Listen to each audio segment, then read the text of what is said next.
All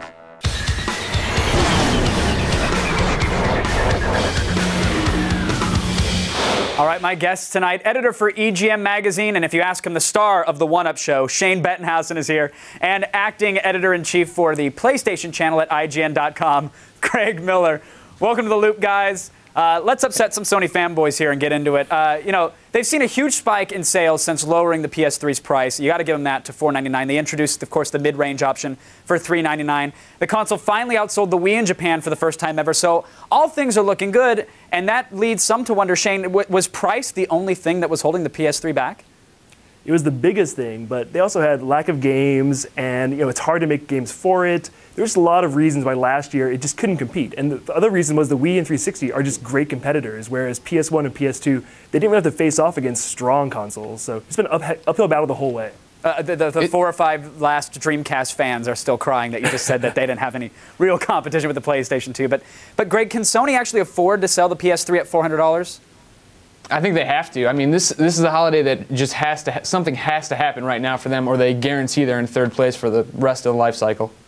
Well, let's talk about the games then, because of course, Shane, you said that price was the biggest thing holding them back, but I think most gamers agree that the 360 is actually probably the best console for the multi-platform titles because it's usually the target platform when a developer sits down to flesh out a game. But what about Sony's exclusive titles?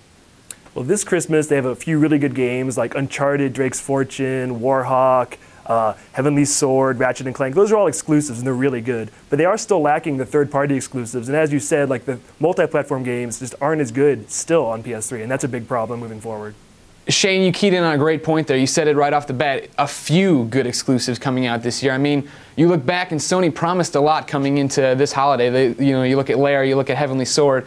No matter what, public opinion is really swayed on those. So I mean, they don't have that huge oomph they wanted. Plus, Little Big Planet, Home, everything getting delayed. But Greg, now what about the third-party titles that Shane did talk about? Is Sony going to be able to turn that around and get developers to start focusing on their platform, or is that battle completely over? It's a battle that's really hard to fight right now. I think once you see Home come out, you'll see more of a battle for third party. Because, I mean, let's not lie, we all love achievements. And if you don't love them, you loathe them to the point that you want to get them just so you can get your friends to shut up. So, I mean, you want those achievements. The trophy room is the reason that EA is going to start developing for the PS3 first? I think you're totally wrong. You're wrong, Greg. Because, Xbox 360 fans care about achievements, but PlayStation 2 fans, they don't even know what that is. I think the problem is it's just hard to program for. And until you see games that are lead platform PS3, like upcoming Burnout Paradise, which is actually better on PS3, that's the kind of thing that's going to change this momentum. If they're porting over, but that's just starting too. I mean, you're hearing people say that it is a harder system to develop for, so they are going to start doing PS3 first.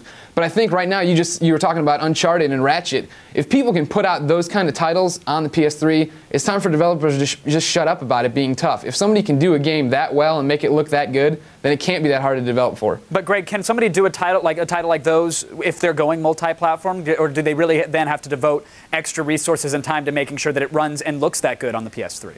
Well, as consumers, we need to demand that. We shouldn't accept mediocrity in our industry. So, I mean, if somebody's going to say, oh, it's too hard to make it as good as the 360, if we're going to have Madden running at half the frames per second, I mean, something's got to give.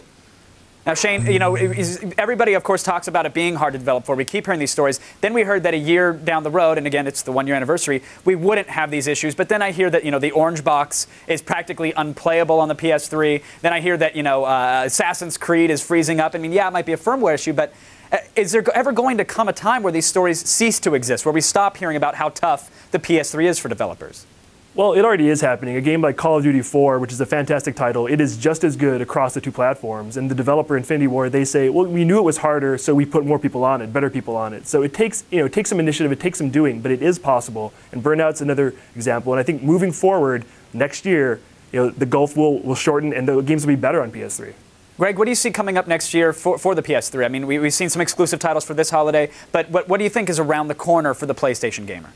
I think the biggest one for a lot of people is going to be Metal Gear 4. Obviously, everybody's jazzed up about that, and whether you worry about it being exclusive for only a year or whatever, that's what's going to drive, I know, a lot of people to go out and buy that PS3. Same thing with Little Big Planet. Finally having that kind of, it's never going to be the same online community that Xbox has, but having, user-generated content and voting on maps and really creating your own stuff is going to be fun and cool. Could either of those titles actually turn the tide of war, or will it just give the PS3 a fighting chance?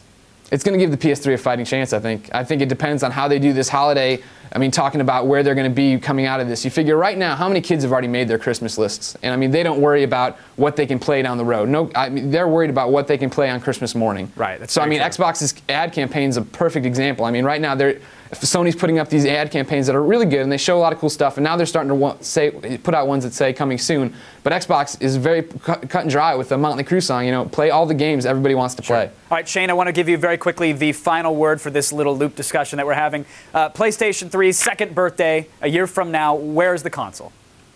I think it'll be in a much better position than it is now. It's already selling a lot better than last year, and the games are coming. And you kind of forget about the global market, and PS3 is kicking 360's ass in Europe and in Japan. And that from a global standpoint, I think within a year you'll see it's back. It's back to where it used to be. All right, I want to thank both Shane and Greg for joining us in the loop. Thank you, guys. Appreciate the discussion. Attack of the Show, weeknights at 7, only on G4.